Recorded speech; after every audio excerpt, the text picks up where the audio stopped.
system calls. So earlier on, I said that the operating system provides us a way to interact with our hard disks, and it does that through system calls, right?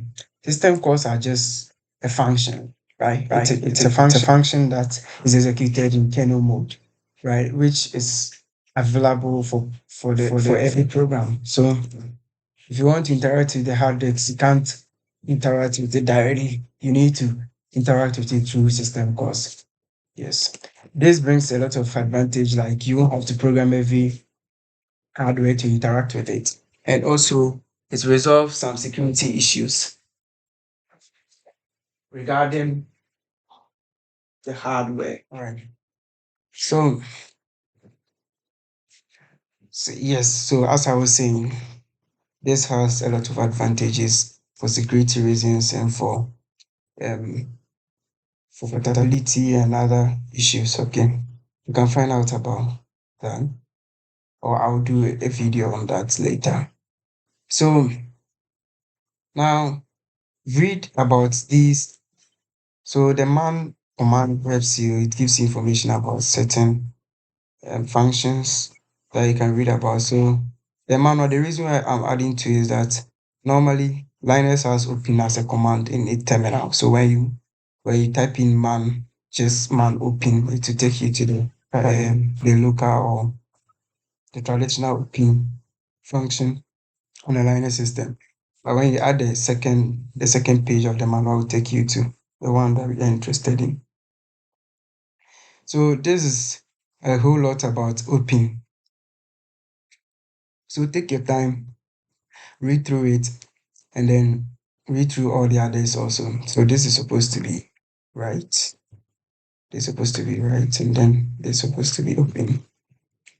All right. So we are going to talk about all this. So these system calls help us to interact with our file. Now, if you look at open, for instance, let's see what is given to us. So these are other equivalent function that we can use aside open, and it is in file control header file fcntl.h, which I've included in my file. So this is the prototype of the function, and it returns an integer, right?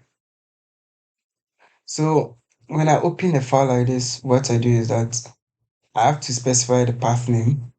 Now when you use just this, the name of the file, to assume that the path is where you are running your program. So in case you want to store the file or you want to open the file and the file is inside that directory, then there's the path that is specified. You don't need to specify the actual path. But imagine if you wanted to store it on a different path, then we will specify the entire path to that file. Now the second argument is some flags, right? So the flags will tell us which input, right, the mode, right? So the mode that you want. So you can see we have mode T, right? So the mode T, okay, so let me see. So it means that we can add flags, which I think is probably optional. Okay. So the mode T is an enumeration, right? I'm fortunate. I don't know if you have. I'll do a little video on enumeration. The enumeration is just like enum. It's like a structure that specify integer constants. Is that okay? That's what we are using here. If you want to find out more about it, you can create a multi object. Let's say let's call it mode, and then we would do this. We will set it to, let's say, read only. And we set it to read only, and then let's see.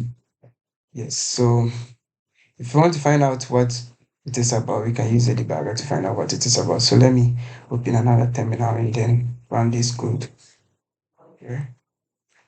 After running it, let me do gdb and then this. Then I break at line 14.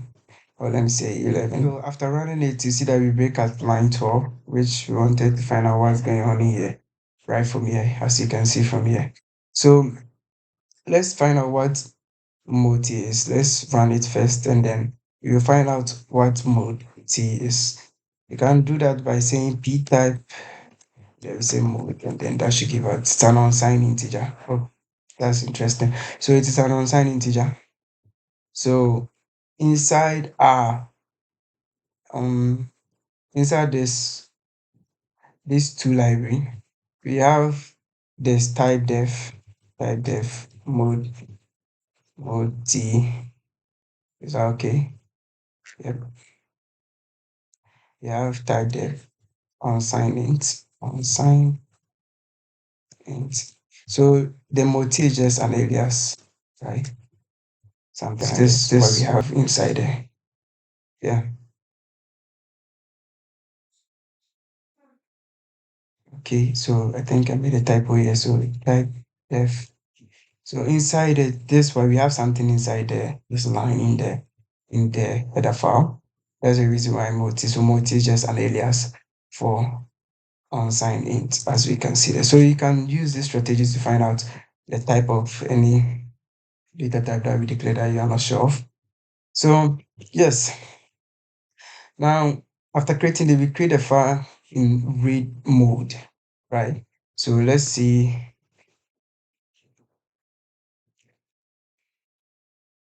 Read and write. Okay, I open my file in read write. And then before you can get your data inside there, let me do, okay. Now we've opened this file, right? Using the first one open. So now we can write to the file. So let's try that and see. So before that, let's find out how the write works, and then let's see how we are going to. So this is how the write also works. So it returns size, s size T, right? The type.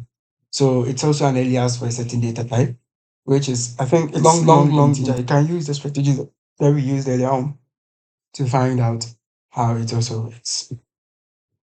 So this is how we read from it. We declare a buffer that we are going to store the buffer that we are trying to write on file. And then, so the buffer is just like a memory space that contains some data that we want to store on a file or write to a file. And then this is the size, the count, the number of bytes we want to write to the file. And then this is the file descriptor.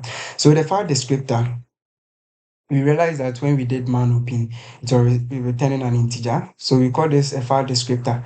The file descriptor is mapped to the file. So the operating system uses the file descriptor to locate the file that you open, which in this case is name or text.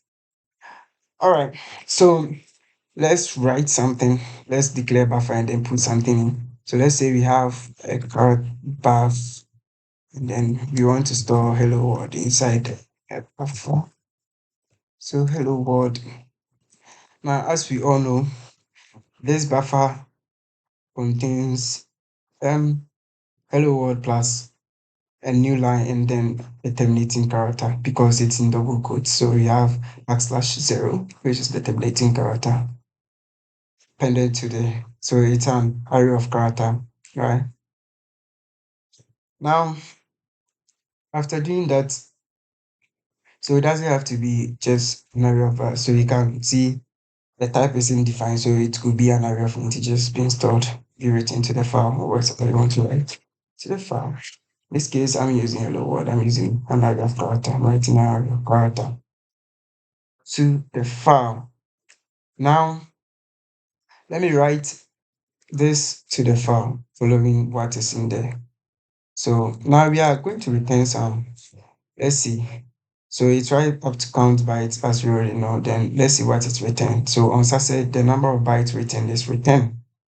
Right. So let's say I want to save the size, the number of, so let me say length is equal to, I want to see the number of bytes written. So let me just take it number of bytes is equal to Now I'm going to write the entire buffer and then do FD, and then I'll have um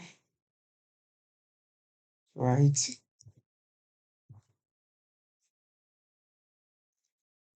buffer, sorry. So buffer, and I'll have the size of buffer. So this is a string, so I can use string length. So let me say string length of buffer to know the number of I want to write the entire buffer, excluding the now terminating character. So I do buff, and then I have this to it. Now that's what we are going to. So that's what we are going to do. Now afterwards, I'll print.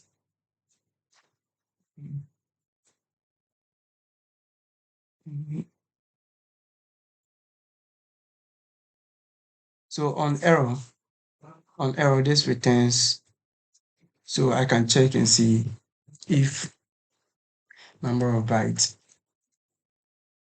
is equal to -1. It means that I couldn't make the write. So I exit print error, then writing. I'll say write, then I'll exit. So the print error will print and tell us what really went wrong. So exit failure, and we have something like that. Now you can do the same thing for open. So open, let's see man open. So we can see man open also returns. Let's see the return value of it.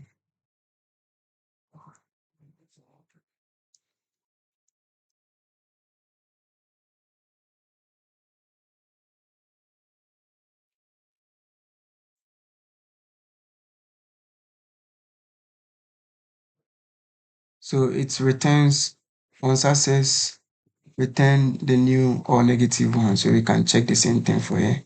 Then we say if fd fd if fd is equal to -1, then it means that we couldn't open the file. So we print it, see what went wrong. Opening.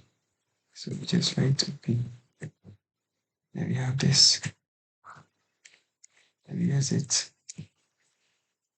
failure.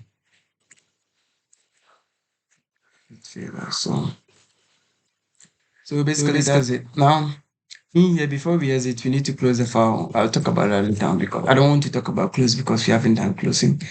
But we'll talk about how to use that also. So now after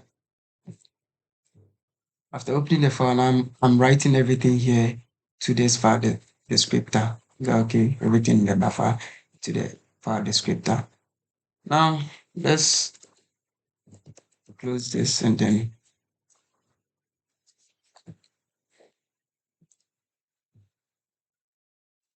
now let's run this and see what things. So let me clear this and then run. So there is an error, right? So string, I have to include the standard, the include strings string.h. Then I have this. Okay.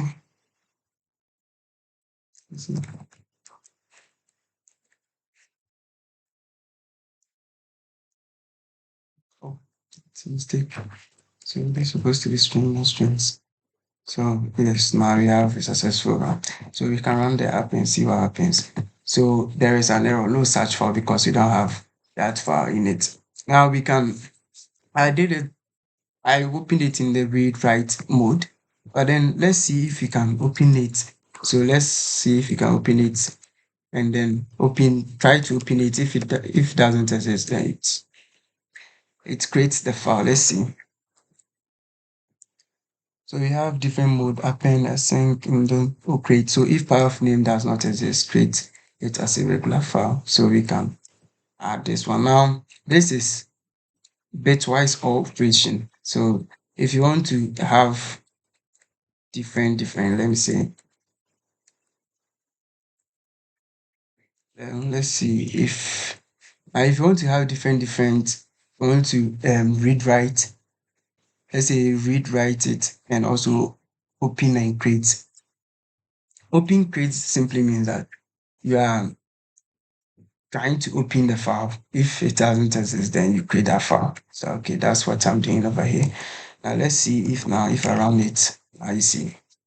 Yes, so now let's see if our file is created. So you can see the file is created, and then when we cut the content of the file, then see, can't open, permission denied. Let me see. Okay, we have permission.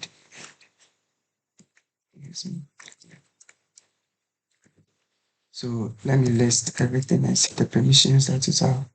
So this one only has read rights for executable. We can read it. And we cut it.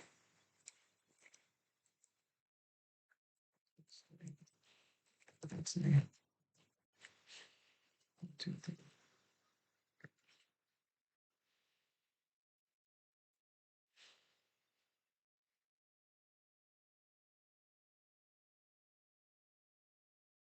Okay.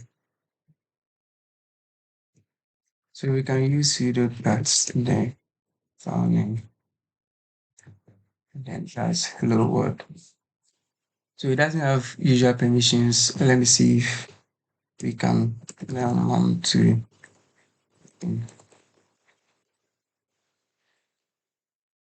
Alright.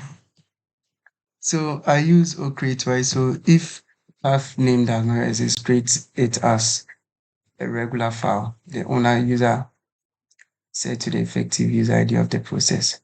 So the owner of the new file is set to the effective user ID of the process. So that's the reason why I had to use sudo. I had to use sudo to open the file because it's permissions. But then you can change the permission using change mode. Change mode user plus maybe read. Let's see.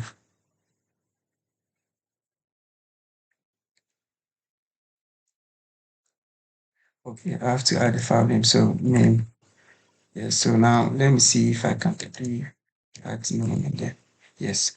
So you can change the permission using this so that you have permission. The reason why the file belonged to the reason I had to use the sudo was because they didn't have permission.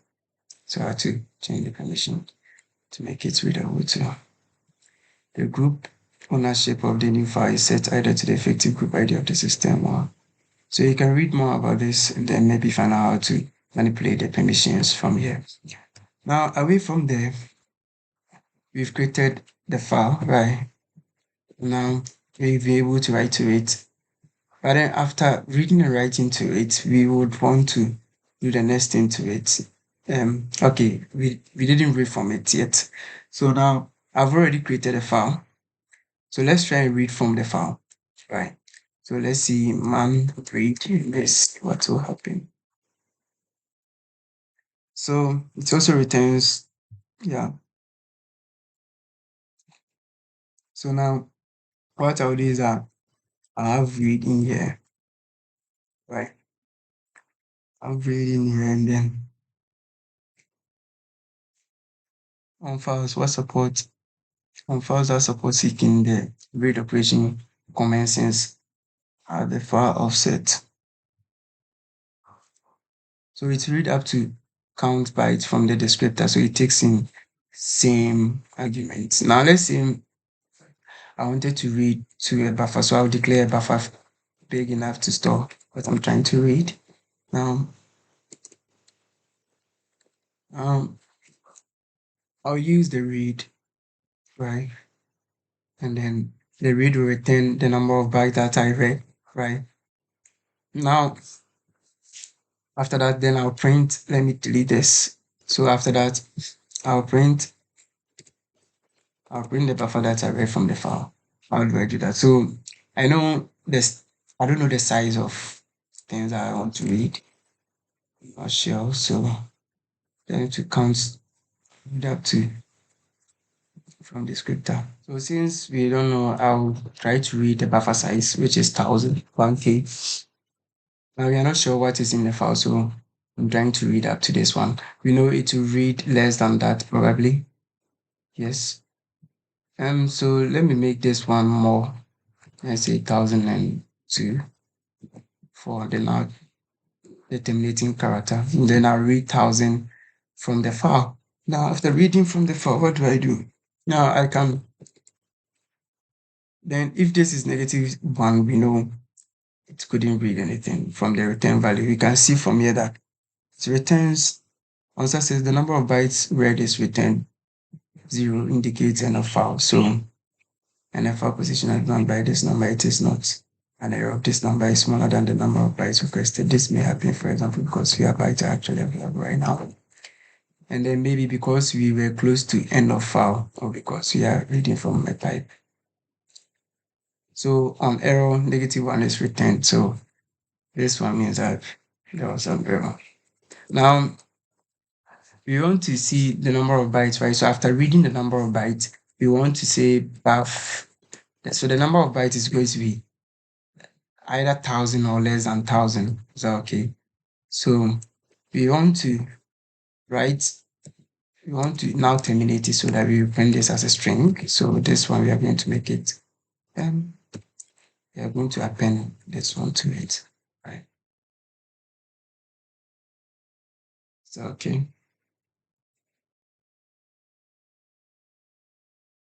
Okay, so this is also supposed to be, and now what we want to do is I want to print this one out, the buffer out, and see what is inside. So let's do that and see percentages, and then we have, and then have this.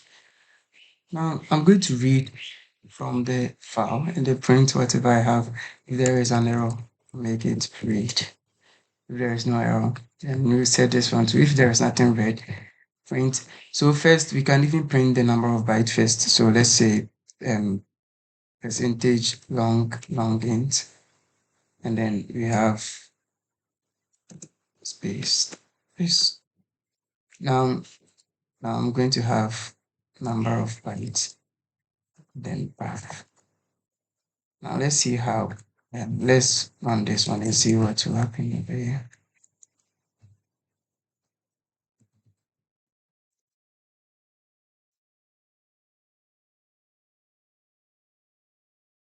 Okay, so S is actually long int, not long int. So let me make it this way. And then we have this. Okay, so now we have this is for run. Now let's run this and see what happens. So you can see we have 12. It's very 12 bytes, and then we have hello world being printed. Now, the reason why I'm having two new lines is because when we were writing to the file, we wrote a new line to the file. If you remember, if you cut name, you can see we have name and then a new line. So if you want to print the same thing, then we need to get rid of that new line. And then we run it and see what we get. So, all right. So 12 characters, we read 12 characters, and then we are printing it out on the screen. Now we've read and then write from file. Now the next thing on our list is to seek. So let's see how that will work. So we say lseek, right? So it is also, yes, so this is also in the UniSTD standard, the standard library, and then we have it returns offset from the file descriptor. So we want to move to, see, the file descriptor points to the beginning of the file, or wherever, when you open it at first, it points to the beginning of the file. Now if you want to seek something, like look for a particular character in the file from the beginning of the file, we use the lseek to do that.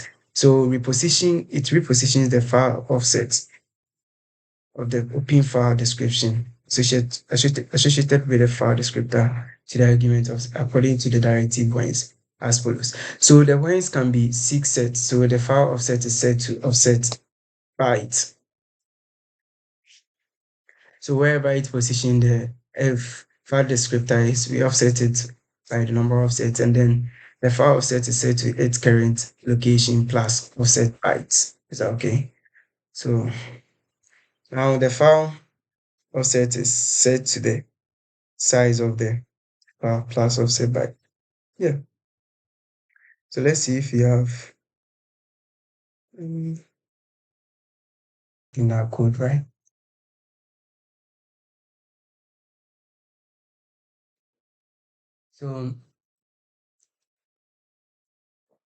So it helps us to, so from here, let's see what lseek does for us. So the lseek reposition the file offset of the open file description associated with the file descriptor ID to the argument offset according to the directive whence.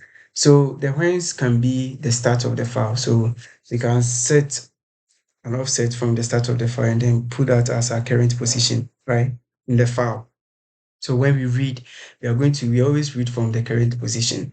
So let's say you're reading a file and then you don't want to start from the beginning of the file. You want to start, let's say, 5 bytes from the beginning of the file. Then we can use lseek to set the current position to the 5 bytes. That's just a use case. And then, as you can see, we have seek current. So you can also offset from the current position. Let's say you want to, there are sometimes it is important to, let's say you are in a certain position, you want to read 5 bytes from your current position in the file. So we use lseek together with seek current to read from there. And then we can also seek from end. Now you can offset from end. Maybe you are at the end of the file and you want to write beyond the file. You can do that. And when you read between where you jump to and the end of file, you only get 0 bytes. Now byte as it is specified in here. So return now byte if you read from those gaps. Right. So that's about lseek. So in our case, let's use an example here. So let's say we have lseek, then we are reading from, let's say we are offsetting from this is 12 bytes. So let's say we want to only read from W so that we read word instead of reading hello world. And we know that they start with 1, 2, 3, 4, 5, 6. So we offset 6 from the beginning of the file. And then we seek at the start of it. So let's start from there. So I'm saying that offset from the beginning of the file and then offset 6 bytes from the beginning of the file and then read from there. Now, when I'm reading now, what I will do is that I'm reading everything from the 7 bytes onwards, right?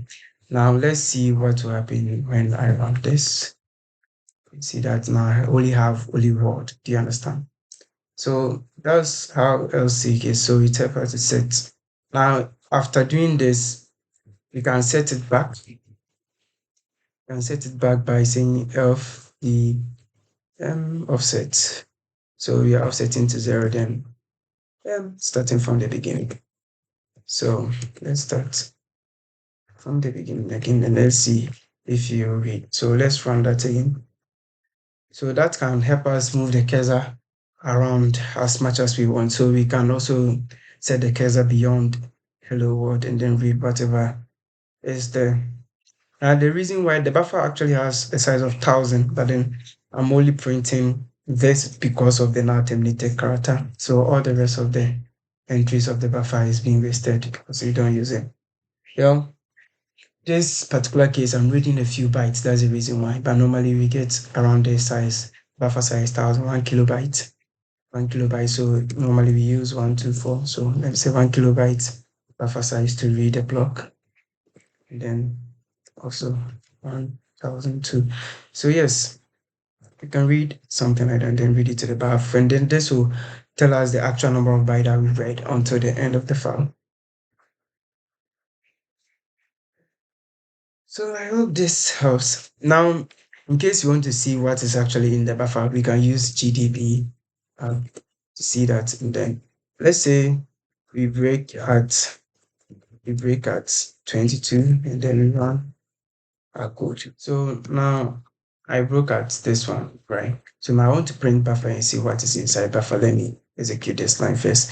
Now let's print what is in buffer. So buffer is array. So you can see this one contains gibberish data, and then we have this. So let me print it in a more let me see. Yes. I think this doesn't really help that much, but let me see. All right, so you can see from here we have 0, the now terminated character. This is the now terminated, the first now terminated character. Now when printf is printed, print every character in here until it reaches this, then it returns. So all of this doesn't print all the characters in here, but then you can see the buffer has all that which is not being used in our program. Is that okay? Just wanted to show you that. You can also print it in the binary form to find out the binary data of it. I think binary is rather T. Yes. So you can see the binaries. Then this is 0, the first 0 that we reach. So when we get to this, we just print that and then we return. All right. So this is 1, 2, 3, 4, 5, 6, 7, 8. So 8 bits, which is a byte. So these are all bytes. Yeah. And it uses ASCII encoding. Right. Now the last but two, right? So we have close also in here. Let's see how we can use close in our program. So let's use man again. Man close. Let's see what is in here. So when you read a manual, you can see close is a file descriptor so that it no longer refers to any file it may be reused. So it closes a file descriptor so that it no longer refers to any file. Yes. So sort of like clearing it from memory, the file descriptor, from linking it to the file so that it will not be related to it again. You can't get access to that file. All right. Any record logs, let's say, held on the file it was associated with. So for now, we just need to know this. When we get to later lessons, we'll talk about the other things in here. Now let's see what we mean by this. Now before you have to close the file so that here's it in here. So because we are returning, normally this is written in another function, so it will not be exit but then return to the main function. In that case, you need to close the file before you return. And also after doing everything with the file and you no longer want to do anything with the file, you close the file. Close everything. Let's say everything here. Now, what if you try to use the close file? Let's see what will happen. Let's see, we'll print what the file is now going to be. So, yes, so let me use it. So after closing it, let's try and use it, right? Let's try and read from the file. So let me say, I have something like this and I try to read again the file. Let's see what will happen. Yeah, so we get, okay, this is clear, so let's put in this one. Yeah, let's see. So after closing is we try to so let's debug it and then let's see. So C doesn't support these errors, but then if you don't take very good care of it, you'll be in trouble. So I'm running it again to see what we are going to get. Let's print buffer and see what is in buffer.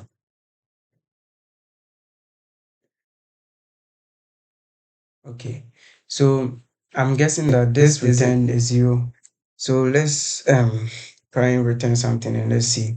So let's see size number of bytes is not equal to this. This should return a -1. So let me create this one and then we run. And then let's debug it again. Break at 32.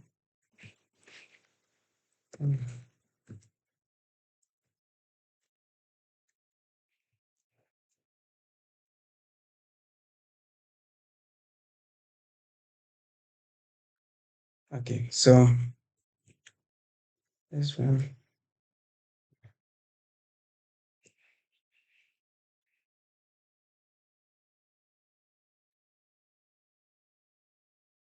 So let's see what happens. All right, so we get hello world. Now we are trying to read from the file sequence. So let's see. Let's run this line, then print number of bytes that we read from. Here. So read the actual number of bytes. That's surprising. Very surprising. All right, all right, all right.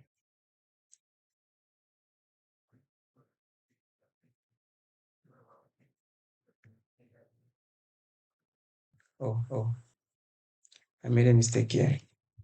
So it should have been red, and then I didn't do that. Okay.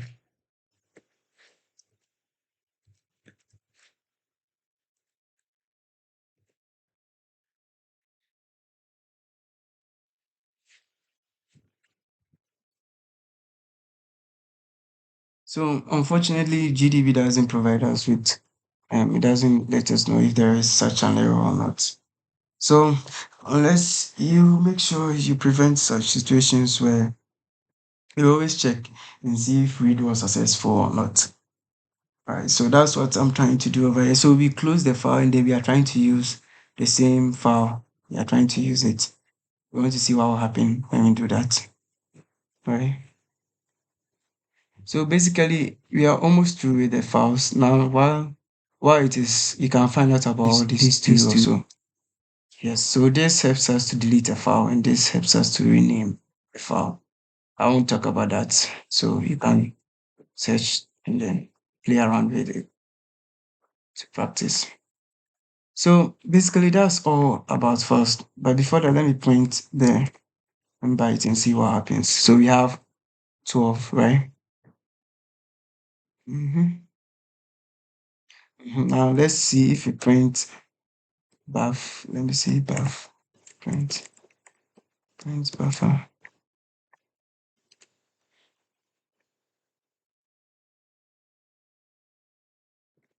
So print buff.